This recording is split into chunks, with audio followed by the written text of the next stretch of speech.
मैंने 10 साल पहले कहीं लिखा था फेसबुक पे, तब मैं फेसबुक पे एक्टिव था, अब तो नहीं हूं, कि अगर मुझे दुनिया के सारे धर्मों को मिला के एक धर्म बनाने का मौका मिल जाए कभी, तो मैं जैन धर्म की एक चीज जरूर उसमें शामिल करूंगा, और वो है उसका क्षमावाणी पर्व।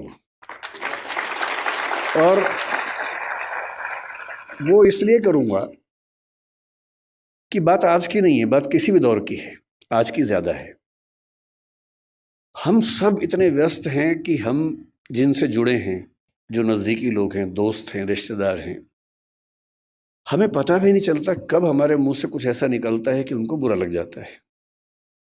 ये भी हो सकता है कि हमारी नीयत एकदम ठीक रही हो, हमने सोच समझ के ना ही बोला हो, पर किसी खास कॉन्टेक्स्ट में किसी खास व्यक्ति ने मेरी किस बात को किस रूप में लिया, ये तो मुझे नहीं पता। कई बार ऐसा होता है कि मैंने अपनी ओर से कुछ गलत नहीं किया, पर सामने वाला मुझसे नाराज है, मुंह फुला के बैठा है, मुझे पता भी नहीं है। पता हो तो मैं उससे माफी मांग भी लूं, मुझे पता ही नहीं है। वो कहेगा भी नहीं, उसका भी गुरूर है, सम्मान है, आत्मसम्मान है, कैसे कहे, कैसे खुद याद दिलाए कि तुमने एक बार ऐसा कह दिया था तो मैं नाराज हूं।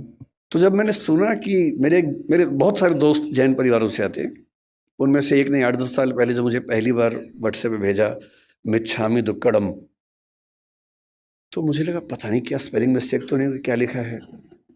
और उसके आगे लिखा उसने कि यदि पिछले 1 साल में मुझसे कोई भूल हुई हो, त्रुटि हुई हो, तो मैं उसके लिए माफ़ी चाहता हूँ। मुझे लगा क्या हो गया इसको, सब तो ठीक ही था। तो क्योंकि मेरा बड़ा अच्छा दोस्त है, मैंने कहा जाओ माफ़ किया। कोई बात नहीं। फिर मैंने उससे पूछा, मैंने कहा क्या मामला क्या है, तब उसने बताया। मैंने जैन फिलॉसफी पढ़ी हुई थी, पर ये संयोग से फिलॉसफी के हिस्से में नहीं था, पाठ्यक्रम में, किताबों में नहीं था। तो जब मैंने सुना कि साल में एक ऐसा दिन है जब आपको बिना किसी वजह के माफ़ी मांग लेनी है, कि शायद कोई गलती हुई हो, नहीं भी हुई तो हम एज्यूम कर लेते हैं कि गलती हुई होगी, और मुझे माफ़ कर दो भाई।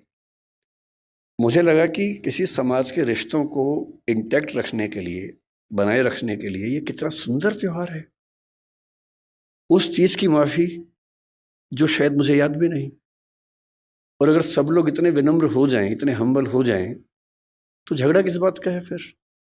और अगर यही स्थिति सारे धर्मों में हो जाए, सारे देशों में हो जाए, तो फिर क्यों झगड़ा है।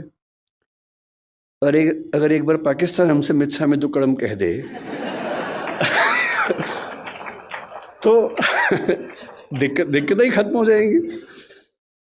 फिर मैंने सोचा मिच्छामी दुक्कड़म कहाँ से आया, तो मैं भाषा भी मेरा विषय रहता है, तो मैं समझ गया कि प्राकृत और